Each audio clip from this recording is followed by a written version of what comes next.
Here we are at the fascinating Sochi Autodrome in Russia for what is expected to be a compelling race weekend. Well, it all begins today with practice.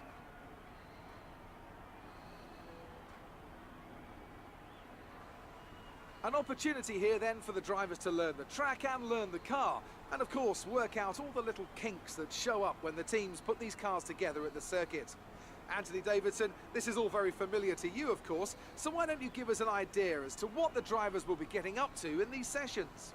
I'd say the first responsibility for drivers during pre-practice is in gathering data for correlation purposes, which allows the engineers to match real-life data against the simulation. Secondly, the driver then needs to dial themselves into a circuit that they may not have driven around for a full year, which is a fact that's often overlooked. And then you finally focus on the details of car setup and the tyre wear. It's critical to have a good relationship with your engineer here so they can make the right adjustments at the right time to the car that ultimately bring out the performance you're looking for.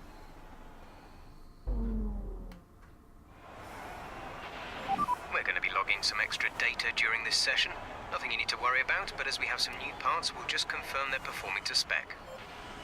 Okay, the track is green right now, so take a few laps to get the tyres up to temperature. Try and feel your way around.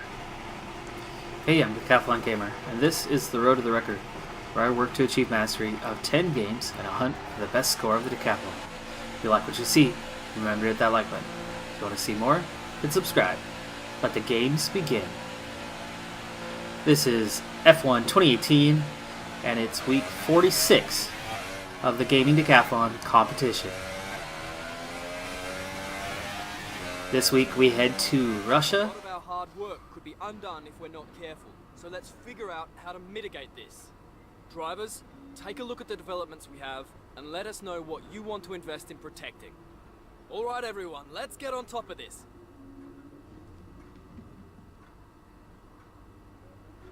Okay, we had the new parts come through from the factory. We'll get them on the car ahead of FP1.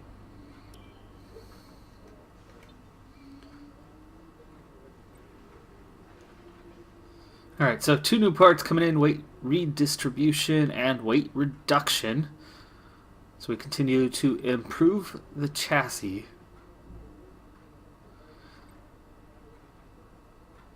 And you can see massive improvement over the last few races. Now has us closing in on Toro Rosso. But we also just saw that there was a major announcement when it came to R&D.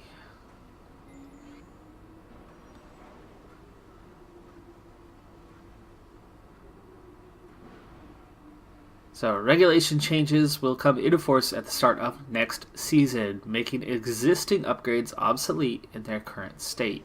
Such upgrades can be adapted at 50% purchase cost to make them legal for next season's regulations. All currently fitted upgrades will remain active on the car for the remainder of this season, but any non-adapted upgrades will be lost beyond that point. And it is all from the aero department. And so looking at that, this does confirm what I suspected. The department efficiency upgrades are not resetting. If I had completed these minor or major upgrades in the aero department, which you can see that I'm considered at 0 out of 25 upgrades, those are what's resetting. What I've done in the factory is safe. That was my goal, that was my hope, and that is exactly the case. So I am benefiting from investing in the factory first, even though it is costing me a bit of performance this season. In the long term, I will get this team over the top, because even if, say, the chassis department, where you can see I've invested most of everything this season, even through all of that, the upgrades that I've made to the quality control, to the department efficiency, those are permanent. So the rest of this would have to be recovered if the chassis department were to have a reset. However, it would recover or reset at half cost. So I'd be able to get all of these back for half cost. But not only is it half cost, it's half cost of what it costs me. And with all 5 upgrades, I mean, if we're looking at, say, a new upgrade here, this is costing me 600 as of right now. So that's the standard. Now I have no chance of failure, and it's costing just 600. If we go over here to, let's see, that's 1,000. So an engine upgrade is 1,000. So I'm getting a considerable discount to each of these upgrades. And speaking of, now that I have just finished a couple upgrades here to the chassis, and you can see we've now moved not only above Red Bull, but now we're above McLaren and Sauber, and we are approaching Renault and Haas. And in 2 weeks, I'm going to end up with 2 more major upgrades because I've got the points to spend on it. So we're going to keep going right down this track, and we're going to have these upgrades ready by USA. So that was another weight reduction. And this time we're going to go with the hydraulics and another weight redistribution. This one costing 610. Each upgrade gets a little more expensive as you go along. So let's see, we're going to have 870 for a major there, 620. So they have gone up slightly over time here, but you can see just how far through this tree we're getting with the chassis department. Of course, I'm going to have to hit up the middle here before too long. And I might go with those couple minor upgrades this next time and finally get the roll dampers and work on that tire wear. At least the first level of it before we go into the majors. This major, fuel tank repositioning. Already the upgrades, the 2 that I just assigned, are going to put us above Force India, or at least where they stand currently, and get us at the best of the rest status when it comes to the chassis. Just like that. Just in that short period of time in a single season. Of course, I haven't made the upgrades to the other departments, so that is what it is. But next up, 1,800 points there, and we're well short of that, so I don't think we're going to hit anything this weekend, but maybe by the next we'll be able to get that finished off. At the same time, I want to continue work on the chassis as I can, and that is going to take just 2 weeks to get those done. But I'm not going to do nothing but chassis. I would like to at least get that aero department ready for production at least at the beginning of next season. I'm not going to make any upgrades to the aero department this season, actual part upgrades, because I would have to then spend the additional 50% to retain whatever. So even though we are way behind in the aero department compared to everyone else, that's going to be the case for the rest of this season. Welcome back to Sochi. We're about to be joining the action down in the pit lane as the cars get ready to embark on their qualifying runs. I want to talk briefly about the strategy in these qualifying sessions. Anthony Davidson, how can a driver adjust their approach to gain those critical extra tenths of a second? Well, qualifying isn't about adjusting your approach necessarily. It's more about trying to repeat a low fuel run that you've practiced prior to this session. You're looking for perfection on the lap, and that's hard to achieve if you're trying something new. There are some variables that can stand in your way, however. Track position or unexpected yellow flags, for example. Coupled with ever-changing track conditions, it's important to be out there at the right moment. But as a driver, you have to try and ignore these distractions and just keep your mind focused on that one perfect lap. So after completing my first lap here in Q1, I'm currently P4. Raikkonen hasn't been out there yet, so he hasn't logged a time. But I'm likely still sitting as high as P5 because both Ricciardo and Verstappen are behind me with multiple laps run. by a couple tenths of a second. And even Sainz, who's ahead of them as well, is still over a tenth of a second behind me. So it's looking like I'm pretty comfortably into Q2. And from practice, I was actually thinking I was looking somewhere around P16 for a start, which would have meant not making it out of Q1. But it looks like I'm on my way to Q2. Let's let a bit of time tick by and we'll see how we're doing.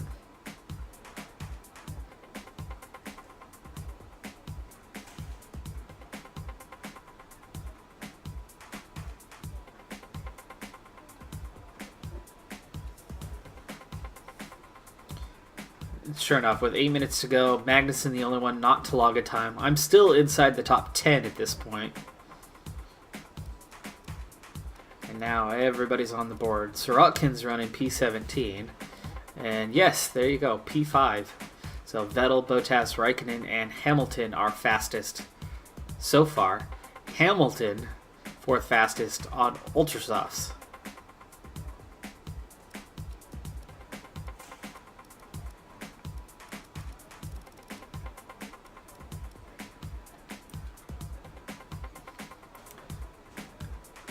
Verstappen, Sainz,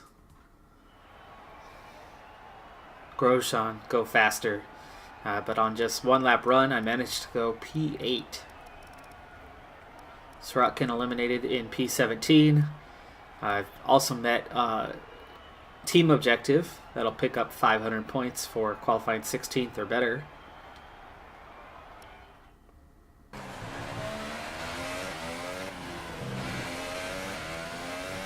Alright, coming towards the end of our first flying lap here in Q2.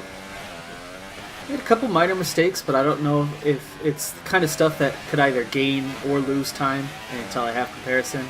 Not sure, but as I cross the line, I come in P5 at the moment, but the session's only just begun. And so by the time I get back into the garage, we are down to P12, so I'll definitely need to go out again if I have any hope of reaching Q3. And now, halfway through Sector 2, or towards the end of Sector 2, I'm 1.2 seconds up on my previous time.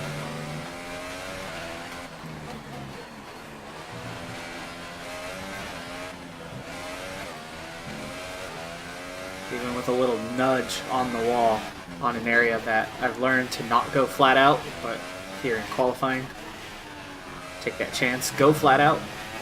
And there we go, 1.3 seconds faster, and that's up to P5. And that should definitely get me through to Q2 here in the final seconds of the session. There it is, best of the rest, P7 through Q2. About a tenth of a second faster than the next best, which is Ocon.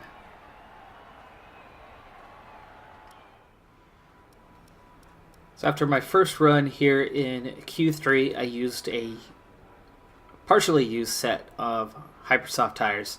So that did keep my time down a bit. I'm just behind Magnussen and Alonso by the tiniest of margins. So far, our fastest lap is a 1:35.0. But right now, the two behind me are Verstappen and Ricciardo. Ricciardo's just about to finish up his lap, and he's definitely going faster by a good second. So I will be in P9 here momentarily, so I will need to go back out on the track with my Q3 set for one last run. On the second flying lap here in Q3, time is already up. I'm looking at P9 at the moment. Can I improve upon it? Well, at the moment I'm about 0.6 of a second up on my first lap time.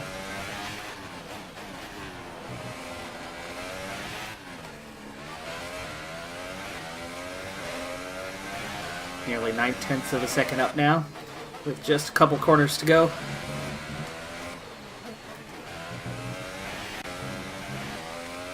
Over a second better. That should improve my position. Third! Woohoo! Alright, third place. What a start. As we wind down Great from the lap. excitement of qualifying, here's a look at your top three. Raikkonen, Bottas, and the Professor. Goodbye for now then, but we're really just getting started. Make sure to join us again for Lights Out tomorrow. Wow, what a time I was able to put in there. Very different from what I was running otherwise, and that's a doozy.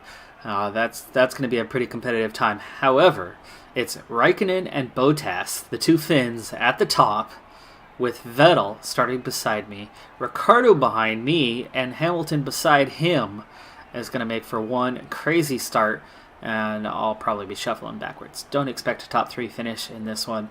That was definitely a one-lap pace that I won't be able to maintain lap by lap because there's a couple really, really dangerous spots that I found in practice. If I back off a little bit, I make it through safe.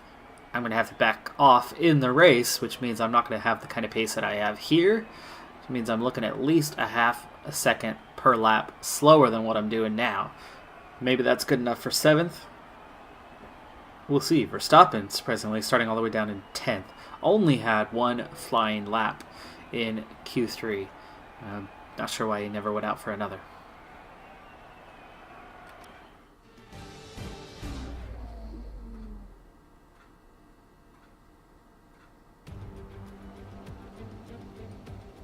Welcome one and all to the Russian Grand Prix. We're just a stone's throw from the Georgian border here at Sochi as we get ready to begin the race that served up an absolute cracker back in 2015. A last lap collision between Kimi Raikkonen and Valtteri Bottas sparked controversy in that race, so let's hope the racing is just as tight today. Built on the shores of the Black Sea, the Sochi Autodrome is a 3.6-mile tour around some of the venues built for the 2014 Winter Olympic Games. Close barriers may make overtakes more challenging, but with 56% of the lap taken absolutely flat out, we certainly won't be wanting for pure speed. A fitting arena then to do battle at the pinnacle of motorsport.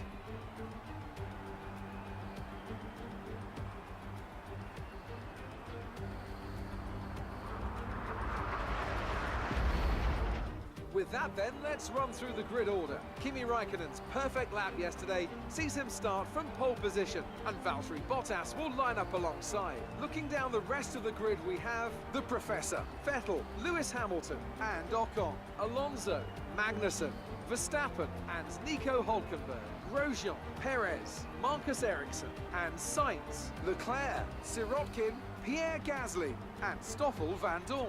Hartley and Daniel Ricciardo rounds off the grid. Now it's almost time to lights out, so let's go down to the track. You should have some space going into the first corner, so try to keep it tidy. Alright, so the only change to the grid is Daniel Ricciardo going all the way to the back. Probably for a new engine.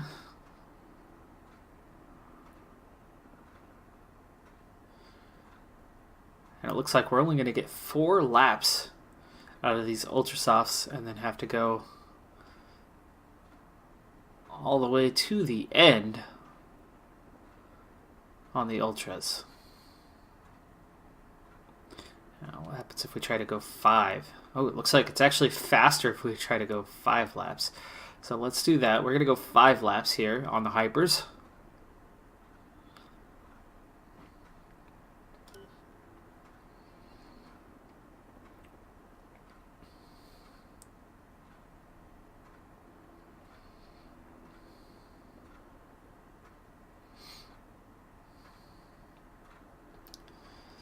And with that, we're ready to begin the Russian Grand Prix here in Sochi. I'm starting from a position that I feel is a bit too high up the grid. It should actually give me, if I get a good start, it should give me a little bit of clearance near the front to essentially race flat out. But I've really got to be careful as I'm going to have the likes of Vettel and Hamilton just behind me. Verstappen not too far back. I might get him after a couple laps coming through. And I really need to let those guys go. I think my objective today is going to be P6, given that Ricciardo is starting from dead last. Or maybe P7 if he comes up on me late in the race, but I'm not sure he's going to get that far. in just a 13-lap race. So with that, we're going to put the lights up. Clutch is in. 5 lights are up, and they're out. Ooh, they're out a lot faster than I expected. So a little bit of a slow start, but just enough of a reaction there that I should slot in here behind Vettel. Hamilton's already shoving me off the track, but that gives a chance to let those guys go. And I get a warning. Oof. No, no, no. We take a little damage as things checked up a lot more than I expected. And oh! Oh, no, no, no. And now we have full-on damage. Check your MFD for a new strategy option. And yes, we're going to be pitting now here on the first lap. Confirmed.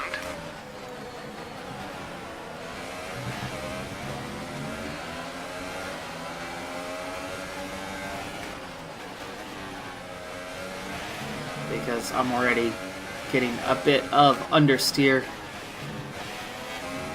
And having to slow down a lot more through the corners, and you can see those guys just pulling away from me there. I did not expect that turn 3 major checkup. I figured we were sorted out enough that those guys would have been okay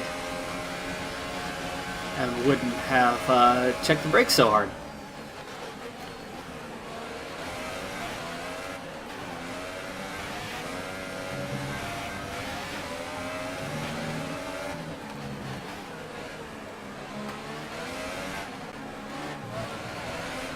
Let Hulkenberg go there. I'm coming into the pits now anyway.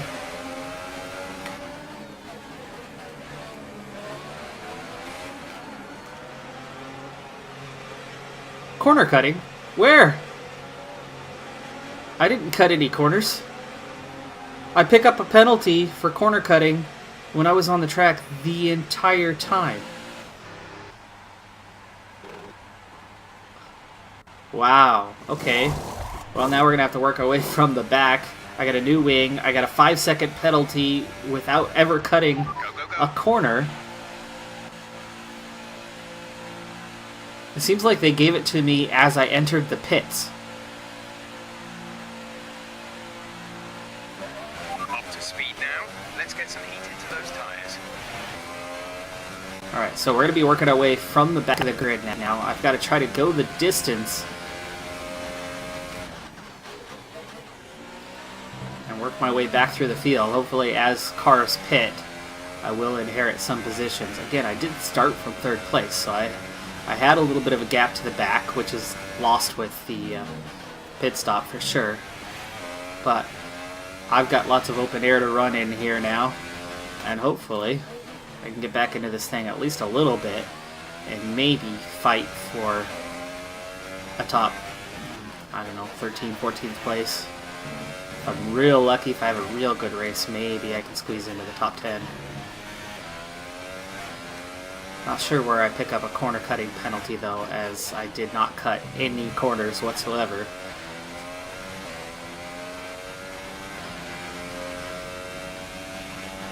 Looks like Vettel's already ahead of Raikkonen now.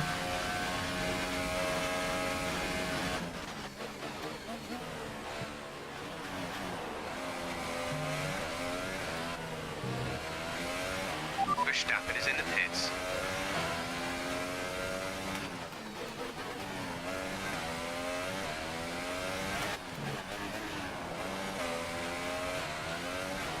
Okay, gap ahead is 30.7 seconds. So a quick check-in here on lap number 4. In the last lap, we had just a couple of the Q3 guys on the Hypersofts that did pit in, and that put them to the back of the grid. But still way ahead of me, so I lost that much time in pitting. But let's see now, I am closing that gap down as Ricardo is not too far in front of me, Ocon not too far in front of him, so I am making my way towards the back of the grid, and a lot of the field has yet to pit. Sergey is in the pits. Sergey in the pits. We're at the end of lap number 5. Here's my real chance, as a lot of cars are pitting. Will I get ahead of anyone out of this? Car's coming out of the pits right now.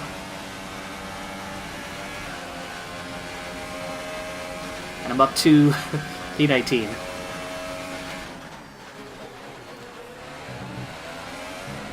And right behind Gasly. So I'm not out of this race entirely, but I'm definitely in the back, and I'm going to have to make my way through some of this traffic if I have any hopes of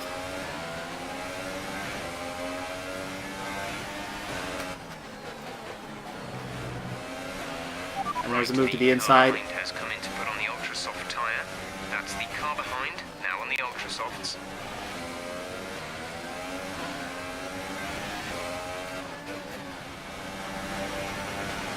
Looks like I'm pretty secure here through turn 1, and there's Hartley coming out of the pits. I should have actually jumped in behind him, but take my line. Oh, uh-oh.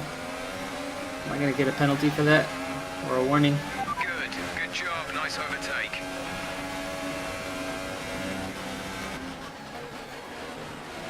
No warning apparently, so fortunate on that one. I get P17 now above Hartley as he was coming out of the pits there. 1.9 seconds. And meanwhile, that's my teammate in front of me, Sorokin, and I am slowly closing him down. He was close to 3 seconds ahead, now he's down to under 2. It should be a few laps at least before we start feeling too many tyre issues. They seem in good condition for the time being. A few laps, which means might have some issues late in this race trying to get to the end on this one stopper after just a single lap.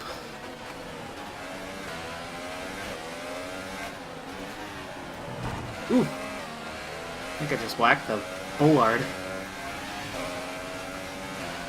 I was hoping to get within 1 second there and get far enough away. I might be far enough away from Hartley now. Maybe. It's close. Still not quite where I need to be for Sorokin.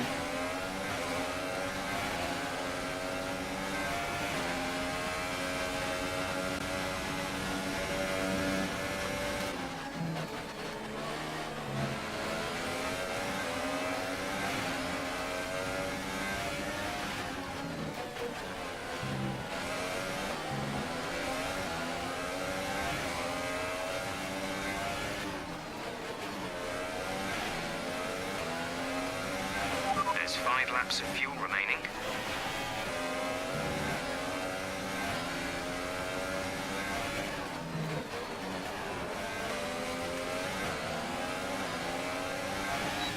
There's DRS for the first time. I actually don't get a very good run out of that.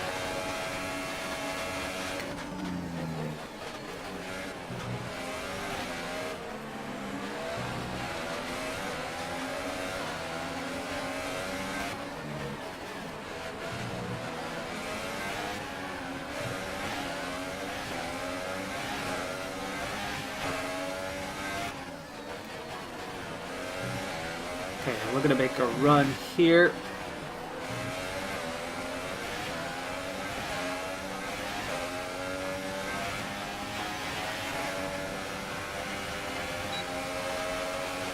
And with DRS, I'm closing Sorokin down fast.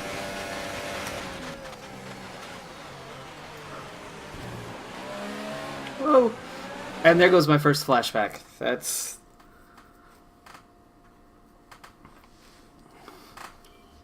massive oversteer. Broke way too early there.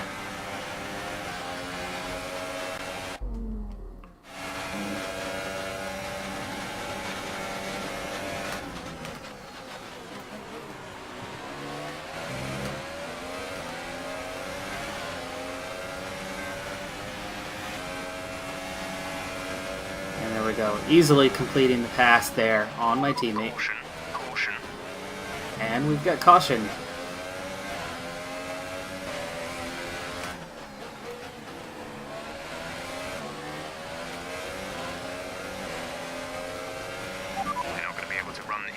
Engine mode much longer. We're about There's to Magnussen. target. Drop down to mix too soon.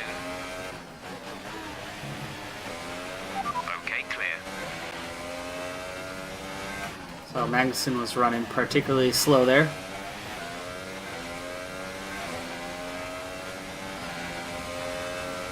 The other guys are way behind me now. 4 laps of fuel remaining.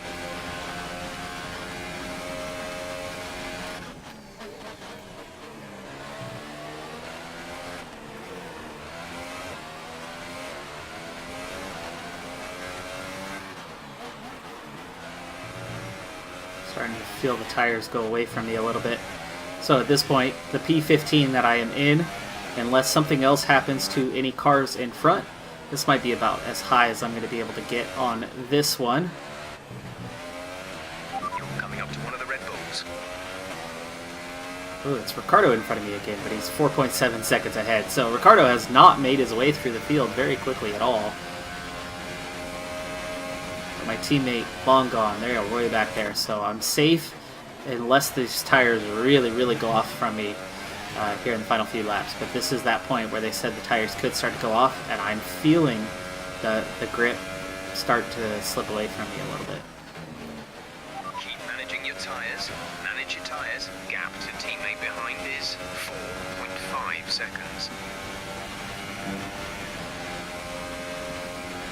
So Gasly has moved ahead of my teammate, but the gap behind is quite large, so it should be secure with just a few laps to go. Meanwhile, Ricardo, I've noticed, is checked up behind traffic.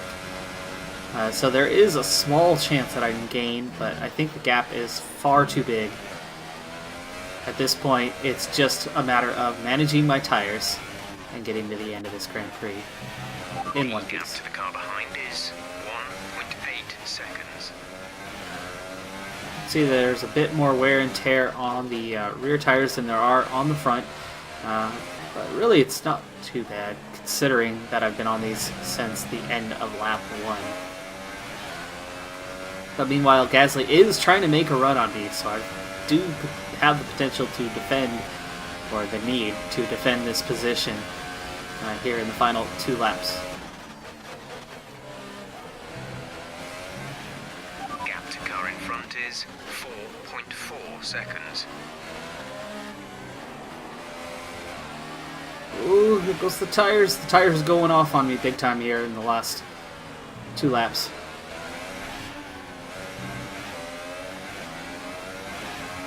And as a result, Gasly has caught up to me. I'm actually catching up to the cars in front of me, so Gasly's making good time here. This is your final lap of the race.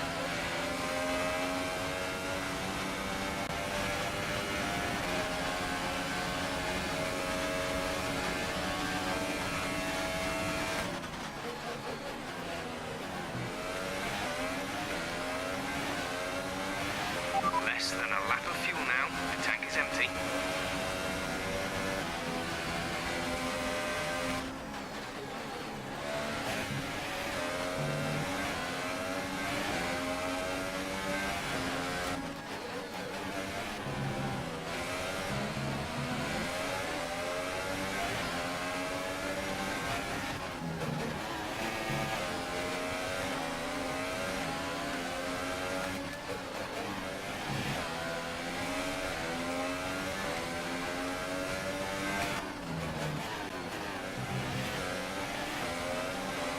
Say that I'm catching the 3 cars in front of me with Ricardo still at the back of that trio. But Gasly is very close on me here. Sebastian Vettel picks up the race win. Meanwhile, Gasly is up beside me. Oh! And we're going to have to use that last flashback Okay. as Gasly That was a big has one. Confirm you're okay, please. thrust me into the wall.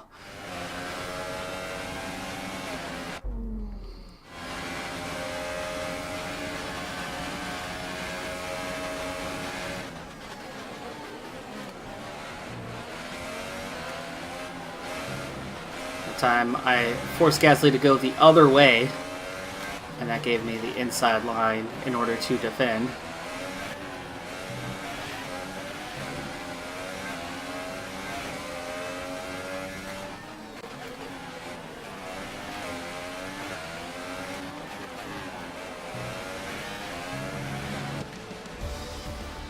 And I do enough. Luckily I had one flashback still in the bank there on that last lap. Otherwise, I would have ended up with a DNF, but that is enough to hang on to P15, Great effort there from Ferrari holding to off take the Gasly at the victory end today. with no tires left, again after having to pit on the very first How exactly lap. did they set Now, themselves apart that from the pack 5-second Oh, penalty that I picked up for cutting a corner, honestly, I think they gave it to me for cutting the penultimate corner, which is the entrance to the pit lane, and I was already inside that area when it alerted me that I had a 5-second penalty, Here come our winning drivers then, out onto the podium at the end and of a I don't thrilling recall Grand Prix. coming The anywhere drama near and cutting excitement any are other over, corners and it's time to on let that it first all lap. sink in.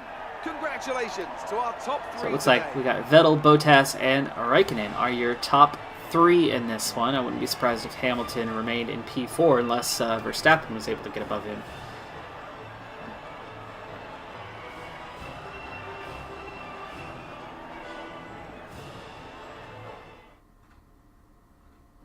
And after this round of the World Championship, here's how things look in the drivers' table. Valtteri Bottas takes the lead of the Drivers' Championship. And now I'd like to ask you, Anthony Davidson, who was your driver of the day? Probably Carlos Sainz. You know, strong pace, good work with the strategy, just a very complete drive, I think. And now let's take a look at the constructors' standings. We saw a dip in form from the championship leaders today. Their lead has taken a significant blow. It was also a strong Grand Prix from Haas F1 this weekend. Fantastic work from the American team to move themselves further up the table. It was great having you with us for this weekend. I hope you enjoyed it as much as we did. Until next time though, goodbye. So Haas moves up to 5th over Force India, 5-point gap there.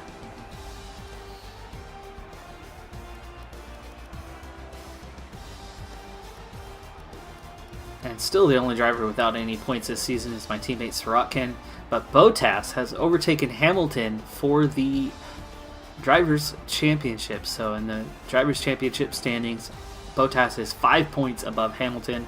Vettel still just 18 points back.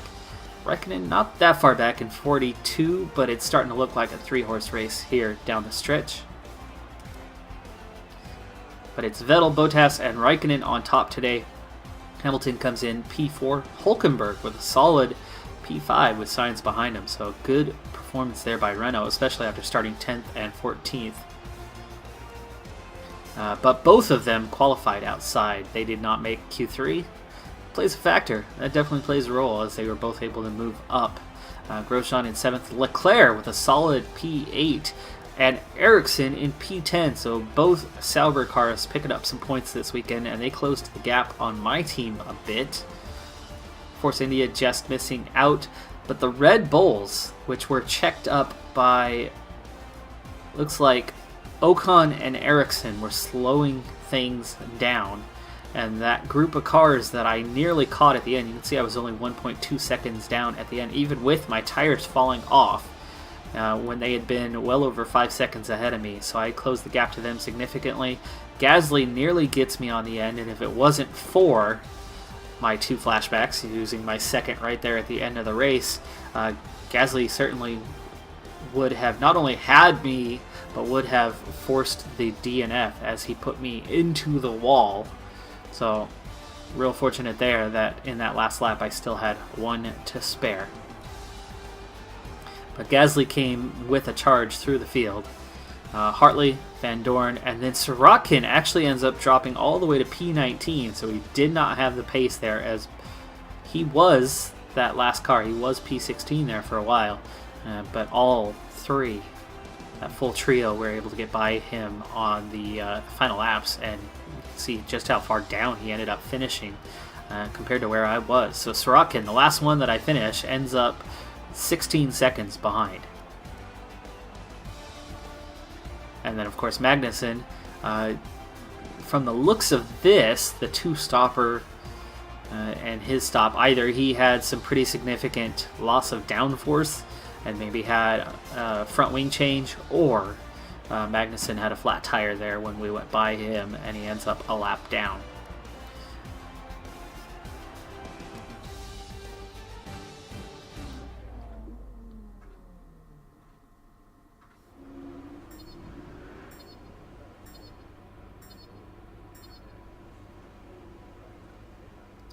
We're well ahead of our teammate Sorokin now, plus 8 with 9 points left to go to get our third straight rivalry win. But meanwhile, Brendan Hartley, things are a bit tighter, but we definitely picked up some points today, stretching that lead plus 2 over him today, stretching that to a 5-point lead. Still 12 to go on that Hartley rivalry now.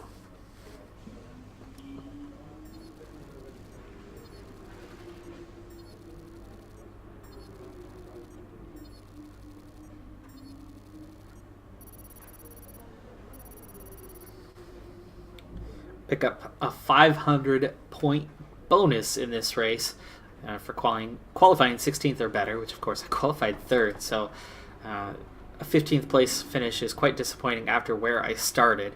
But after losing my wing on that first lap and having to pit that early, and then picking up the phantom 5-point penalty, which I have no idea where that came from. I mean, it says it was corner cutting, but I don't recall cutting any corners whatsoever, even with that damaged wing. I took each corner accordingly, and I even only lost 1 position through there, so not sure what happened on that one. But with 2,000 points here, I should be able to make my final factory upgrade.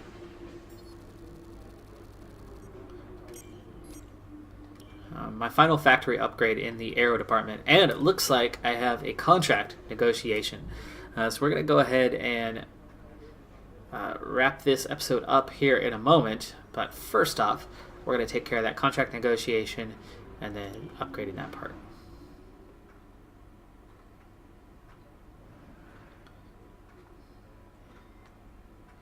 Here we can adjust the terms of our proposal. The more ambitiously we set our targets, the more willing the team will be to give us better perks. We'll have a few chances to suggest a deal, but we need to be careful. If a proposed contract exceeds your value to the team, it will be rejected, and too many attempts will leave us stuck with the original offer.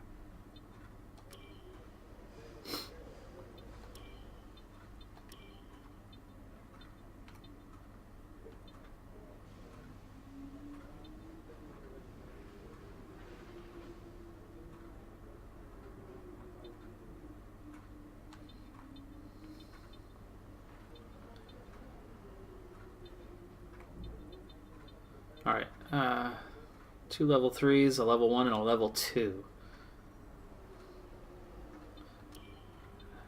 I've got 3 attempts. I'll try 2 level 2s. They Nope. aren't coming round to Too that far. proposal. Let's try something else. Okay, we'll definitely bring this down to level 1 now.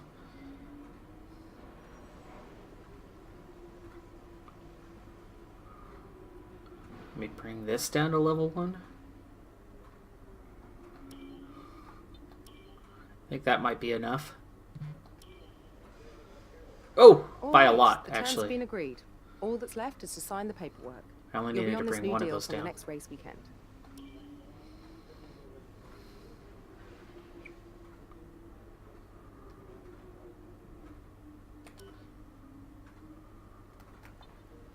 Okay, before we head to that next weekend, let's go ahead and do that upgrade. You can see just how close to Toro Rosso we are here finally. So we've made some real progress. But you could also see that the aero department is way behind. But with the changes coming to the aero department, hopefully a lot of other cars are going to see a degradation in their aero department entering next season. And meanwhile, I'm focusing here on the department itself, which we have enough to finish off the wind tunnel efficiency. So we're going to do that now. And those don't have to be recovered. So that's now complete. Before we do any aero upgrades, which won't happen until next season anyway, we've got the quality control to cover still. So that's going to cost us quite a bit. As you can see, it's as high as 900 on the final one.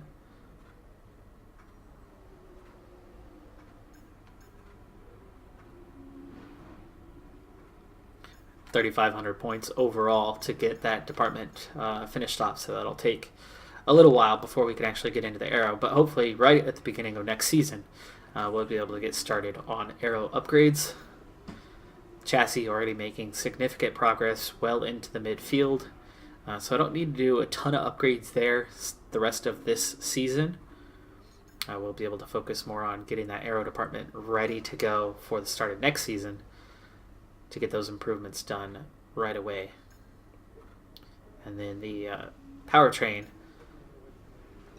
we'll be able to focus on maybe midway through next season. We started off with that advantage there, but the advantage obviously is now gone, but at least we had that advantage early on. You can see our chassis, after 10 upgrades, has only matched our powertrain.